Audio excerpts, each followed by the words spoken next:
His defensive side has been a huge step up, and no one could have predicted Stax walking through that smoke. The confidence in play for T1 as Buzz knocks over another domino.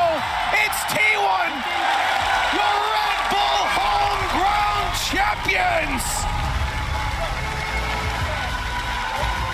So today we're going to take a look at the grand final of Red Bull Homegrounds number 5, the most prestigious VCT offseason event, where T1 defeated Cloud9 3-1.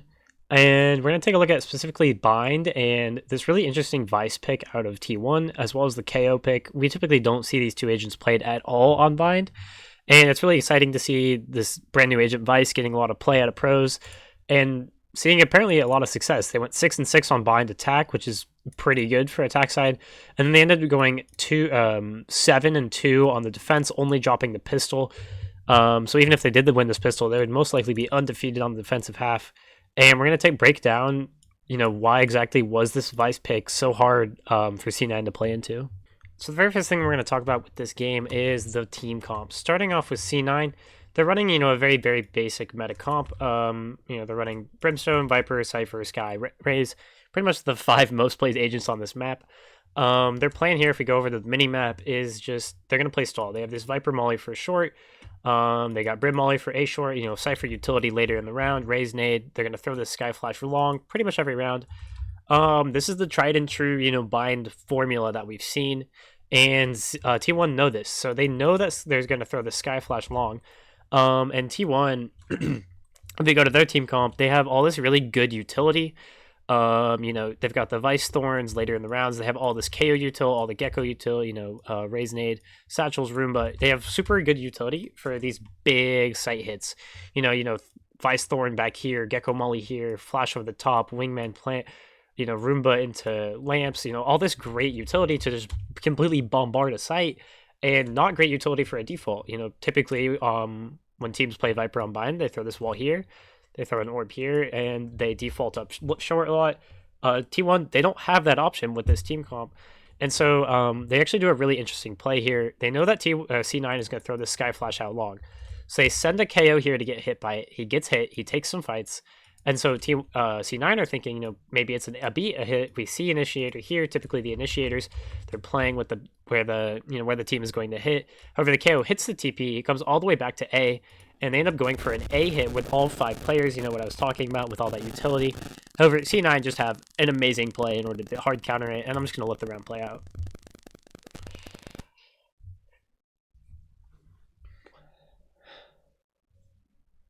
The wall put down by Vyse around the middle of the map, and a battle on B long that's evaded. Now that wall is going to give you constant flank protection. If someone crosses it, you will know all about it. It's at least some benefit that will be brought here on the attack. Nice flash up close, Zeppa.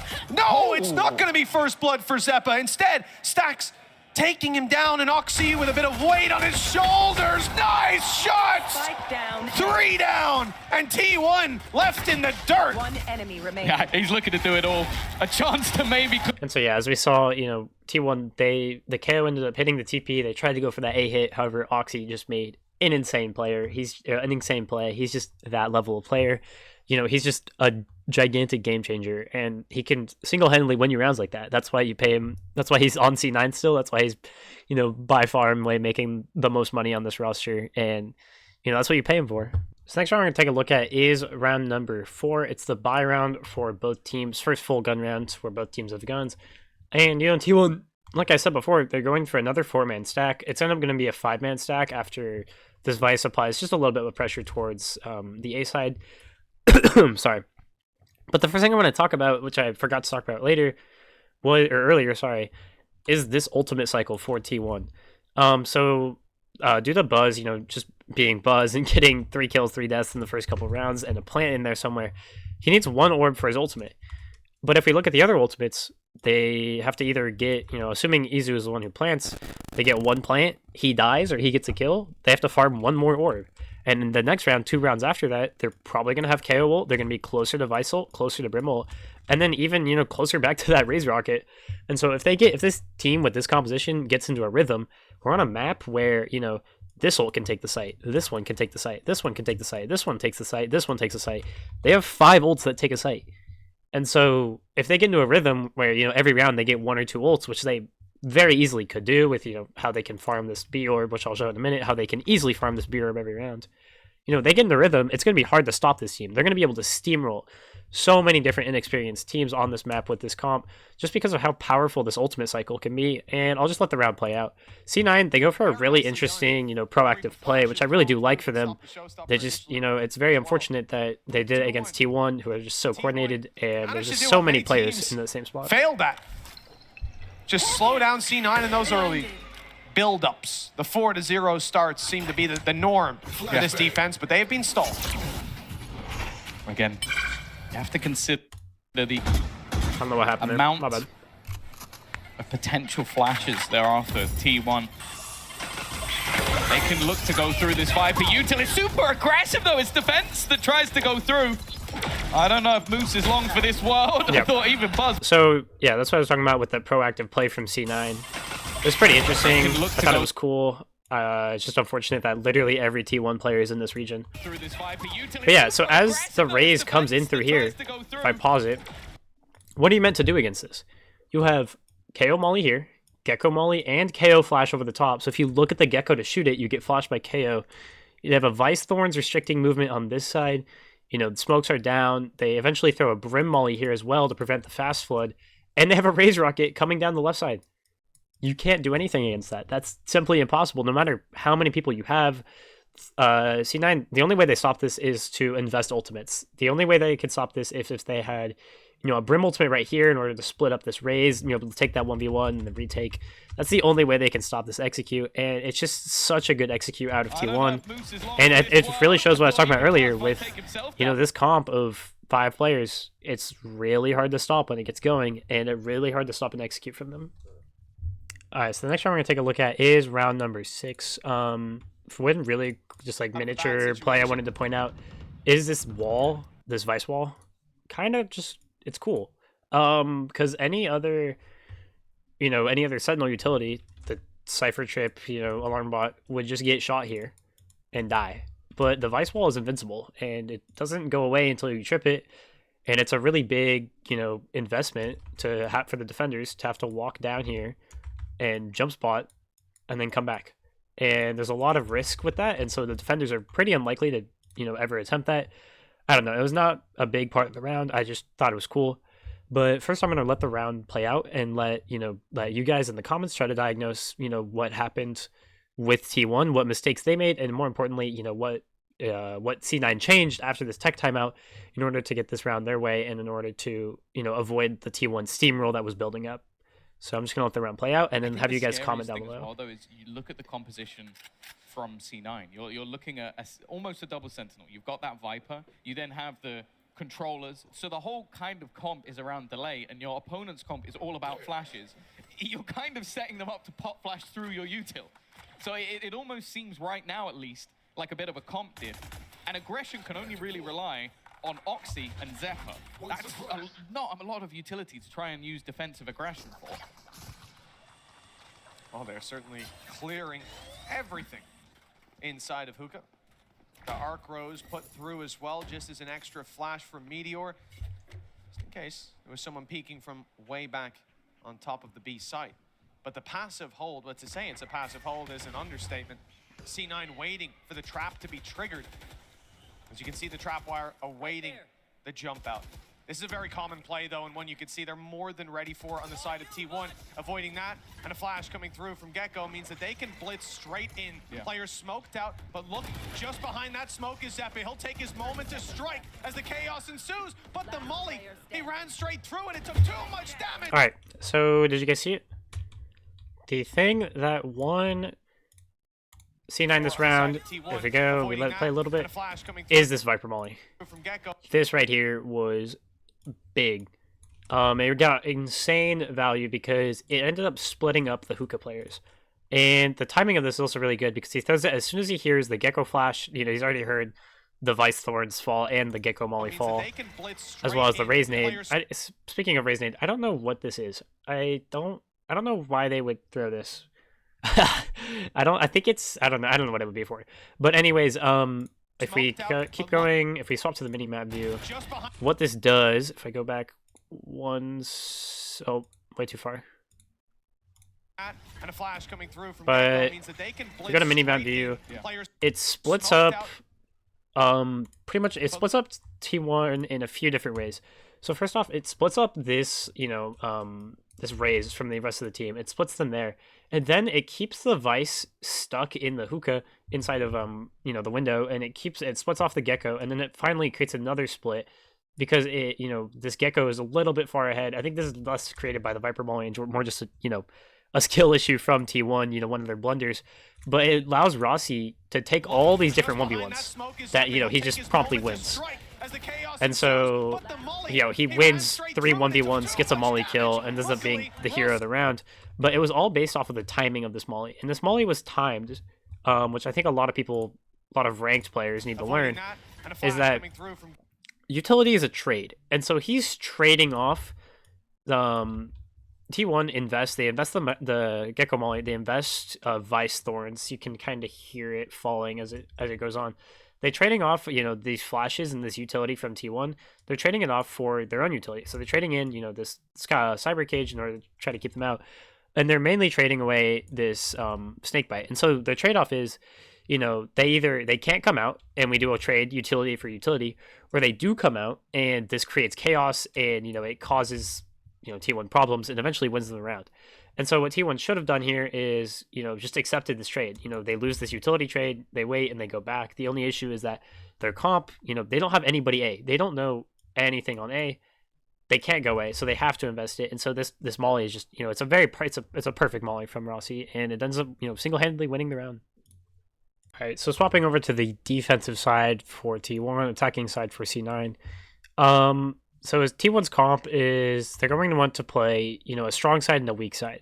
So what I mean by this, if we go over the minimap view, is they have a, stronger, more defensive side where they have this Vyse. And this guy is a dog. The Vyse will stop pretty much anything. These Thorns are such a great setup. Meteor is just the best player in the world right now. Not in the world. But he's one of the best Sentinel, is not the best Sentinel in the world right now. And they're going to have a weaker, less defensive, but more aggressive side where they play either one initiator or 2 initiators as well as a duelist, and they're going to try to take space with it, and they're going to be more aggressive. They have that initiator util. You have 2 initiators, the duelist as well, and they're going to try to take space on the weaker, less defensive side, even though it has more players. And so, what C9's comp is going to do with this basic comp, the default comp, the meta comp, is they want to, I don't know why my erase key is not working. They want to play, a default. And so what a lot of teams with this comp are going to do, because they only have 1 initiator, but they have 2 smokes. And so they're going to want to, default up short maybe. They're going to want to take space, maybe play nice and slow, take long, maybe throw a Viper Molly here, walk up showers, take the orb, come back out, maybe apply some pressure A, or pressure B, sorry. However, C9 is not going to do that. They're not going to do that this half until it's too late. You'll see it pistol round. It's going to work pistol round, but that's the only round that's going to work. They're going to run it down 5A. 3rd round, they're going to run it down. And most of the rounds after that, they're going to keep running it down. And it's just not a great idea. You're going to want to play to the strengths of your comp. I'm going to let the round play out just because it's interesting. C9 will win the round. However, they don't do it while playing to the strengths of their comp. They play it to, a very different style that their comp isn't good for. And I think it's a fine style to play. T1, I don't know why I paused it. T1 do play that style. Vic just gets some crazy kills here to win them the round. But T1, they play that style of super aggressive, but they pick the agents to complement that. C9 did not pick the agents to have a very aggressive, 5-man hit style. Instead, they picked double smokes, single initiator, and it's simply not that good of an idea, to not play your comp strengths. That might just be an opener back into this one. You've still got a flash, but more importantly, the wingman acting as that 3rd player, acting as that diffuser, but that won't be there for long. Yeah, Meteor tries to make the round close, but simply, it's just not winnable. 1v whatever situation, especially on pistol, is always hard. And yeah, P dies. So yeah, as we'll see, in just a second, C9 did not play to their comp strengths very well. Alright, so the next round we're taking a look at is round number 3, and as I said, C9, sorry, they're in a 3-1-1-0. which is very non-standard for this comp, for like the meta on bind. Typically you play like a 2-1-1-1, or you know, you put 2 here. You know, you can put the 2 in like a lot of different places. Excuse me. But it doesn't really matter. You know, the standard idea is that you put your duelist and your initiator here. You default here, you just hold. Maybe you walk up to here, but that's about it. You don't really walk up past that. And the 2 players, they use your utility, they go and they take the space. And so your round, your battleground, your space that you have per se as the attackers starts out here at the very beginning of the round. Every round it starts out there. That's the amount of space you have. However, the idea is that you send your 2-player stack and you take this space. And so now the line becomes here. I guess technically it would be, you know, roughly about here. But yeah, and then after that you rotate a guy over. You take him here. If we erase, so yeah, you send your 2 over here. They walk up. That's an eraser. Whoops. They walk up. They increase the battleground, or they increase the front line. And then, you know, maybe you put one of your players over here. So you're in a 1-2-2, and you take the line here, and you take this space. And, you know, maybe you still have a Viper lurking in here. And finally you execute on B. Your Viper late lurks. You win the round. However, that's not what this is not what C9 does. They run it down here. And if we swap back to the main overlay, they're going to run it down. And it's simply not what their comp is made to do. Put them up again and again. On the attack, the more direct plays tend to find huge value. We saw that in the previous. And Oxy and Zeppa, a deadly duo, leading the charge and finding the duel again. Izu the one to fall this time, and they're not slowing it down. The nade is thrown, and Oxy steps into the fray. An upgraded rifle to work with. They are right up close, ready for the fight, and winning it again. Stacks on 15 HP. A random spray would take him down. Stacks, he goes crazy here. But C9, they do get a lucky kill on Izu, who does make a major blunder here. But C9 just doesn't have, they don't have like the utility to do all this. I mean, look, their utility, they have, if we play it forward a little bit more, they don't have utility. They don't have a very good utility, or a very good amount of utility for this attack. Their only initiator, Zeppa, even dies. If I get it to a point where he's not being flashed. If we swap to minimaps, wait, why is the screen white? There we go. So yeah, the only piece of utility they really have for this backside, they don't have anything to keep people out of CT, which I think is a very, you know, they don't, or at least they have the Viper Molly technically, but they don't throw it. And so the only thing they throw is Roomba as nade backside. T1 realize this, they fast flood out, they get 3 on the site instantly, and C9 is just cooked. They can't do anything. And that's because T1, they knew that there wasn't any pressure A because C9 didn't pressure A, and so they instantly rotated over, so they were able to fast flood out. You know, they instantly came back from A. And it's just a major blunder from C9. They didn't play to their comp strengths. Alright, so this round really just showcases how good this guy is. This guy is quite possibly one of the greatest Sentinels player, you know, to do it. But this round, he pretty much single-handedly wins. He won the round. Now, I do really like C9's, like, macro. Like, they have a really nice play here. However, I just, you know, my current opinion still stands. I don't think their comp is really meant for the way that C9 plays. C9 is a very aggressive team. They have a lot of young players, a lot of players that like to play fights. You know, Oxy and Zeppa especially, like, they love to take fights. They love to be aggressive. However, this comp really just does not suit them very well. I'm going to let the round play out and then get my thoughts afterwards. Defensive side, and the worry here is that there have been a couple of rounds that I feel like C9 have lost that really should have been in their hands. I think that's fair. It has been big individual plays in a round like this. We could see that all over again. The wall that's in play. They step past it. You could be in danger. Trying to bait it out, and they've done it. I believe that was the sound cue of wall activating. This was all part of the plan. As they fade back now, you start to wonder, is this going to be commitment? Maybe they're going to TP. Maybe they've rotated already, and the idea is that someone has to go and check. Someone will step out of position, and Moose will rip their head clean off. Dog goes through, trailblazing the A site, and that gives them the information. Showstopper doesn't land, though. Not for the kill, 32 HP, but it's enough to keep Meteor in that small corner. Even the nade now, it might not land for the kill. Yeah, he also has his ultimate online, Spotter. So if they do look to hit this, he could potentially take their weapons away.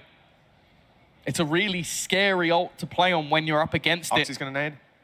And they are ready and waiting. If they can clear him out, that would be huge in value. He's trying to jump up to avoid it, and he just about manages it. And it's going to be the switch up, and look at the position of Silver. He's waiting, but with 25 seconds left, again, that ult's still in play. They're still waiting for them to go on the move, and he still managed to survive. Now, those guns will be taken away. As they look to hit into this site, they only have 12 seconds to try and get in, and they're only using the pistols on the majority of the players. Time is ticking, and that plant is not going to be happening. They need to get that final kill. And Look C9 where do Sylvan not is. get the plant No down. chance. But yeah, so there's so many different things that Meteor does this round that I really wanted to point out. So first off, this setup. This wall is really, really good. Because you can't, I think you can jump it, but obviously if you jump out over here, you're probably gonna die. It's a pretty disadvantageous situation. But this setup is just, we're going to not let them short. We know that C9, you know, they realize that C9 want to send most of their players into the short area. And so they're saying, you can't come short, no matter what. And it's really good because if we fast forward a little bit, wonder, is this gonna if I lower the volume, TP? they have to bait, wait, have they jump? Here we go. So yeah, it forces them to jump spot out the wall, which, you know, burns 20 seconds off the clock easily, forcing them to jump spot this. So yeah, they jump spot it, they set it off. And if we fast forward a little bit longer, they have this arc rose here still. And this is really interesting because C9 don't shoot it right away. And so it really gets an immense amount of value here. If we go back a little bit. Wait, when does he pop it? Yeah, he pops it here. And so I think he gets 3 like good charges out of it. He peeks with it here, he flashes it, sees one, he tucks away. And he gets a couple really good uses out of it. And as well, on top of all that, he dodges this Raise Rocket. So yeah, he manages to dodge the Raise Rocket. And if we go back, C9 actually, I really like their play here. They send 3 through the TP. So Meteor dodges another piece of Raise utility, the Raise nade. Then they send 3 through the TP. They run back. It actually manages to catch Stacks out here. So yeah, Stacks went early. However, if we go back, Meteor just made another round. He made like 3 round saving plays here. He manages to get a kill onto Oxy. If we wait a second, I fast forwarded too far back. Yeah, he gets a free kill on Oxy, and then he goes and he pops his ult. And there's 20 seconds left in the round, 15 seconds in the round, and so 2 of C9's players are forced to stay back.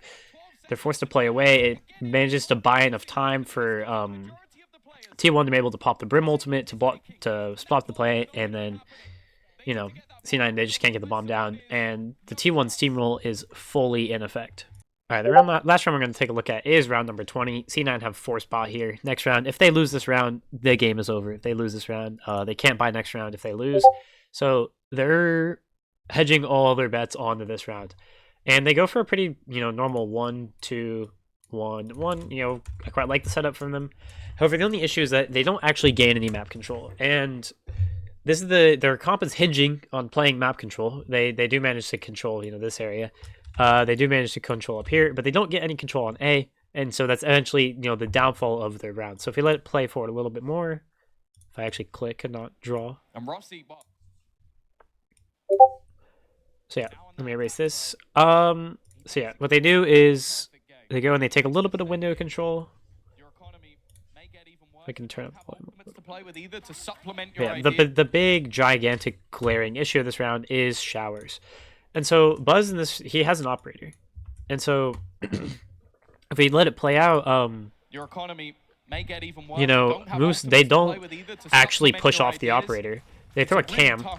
But that's not enough to push the operator off. The operator, he simply walks back. He still has this gigantic, you know, sight line. He knows they're not going A. And so they have the sight line through showers. They know they're not showers. So Stacks, who's playing that quick rotate, he kind of hovers towards A a little bit, but then he ends up and plays on B. And so T1, because they have this operator line, because C9 did not control the map effectively, they still have this 5th man or 3rd man here, and Oxy, you know, he goes in and he goes to his death. And I think this is what Vyse is like one of the best Sentinels at, you know, achieving. I think Killjoy does a decent job, but Vyse is probably the best. Is creating these gigantic divides between the team's duelists. And so she has two different vines here. And so especially on a map like Bind, where there's only, they can only go in this way. There's no mid, so they can't, come in and wrap on you. They can only go in straight, and so it creates this gigantic divide between the duelist and the rest of the team. He can't get any help, and he just dies. So now the round is completely over for C9. Vic tries a desperation heave out a window. Pretty much nothing they can do. So yeah, round's over, game's over. C9 can't buy a next round. They can't buy guns. And the impenetrable wall. Oh, Zeppa tries to make it close. He gives the illusion of it being a close round, but simply not enough time in the end. But yeah, the impenetrable wall of T1 just proved to be too much for Cloud9 to take out. And I think Cloud9 need to considerably, take into account their comp on the map and how they play it. Because I think as a playstyle, they have a very aggressive playstyle as a team, and I think that's a good thing to have. It works for them on occasion, but when they play something like this, where you have 2 smokes and only 1 sentinel or one initiator, you're not going to be able to do much. And I think they need to run their entire team through these younger players they have in Oxy, and then Rossi is pretty young. He shoots well. Zeppa shoots well. Like, they need to really lean into that fact that they have these extremely young, talented players and just play a more aggressive comp next time.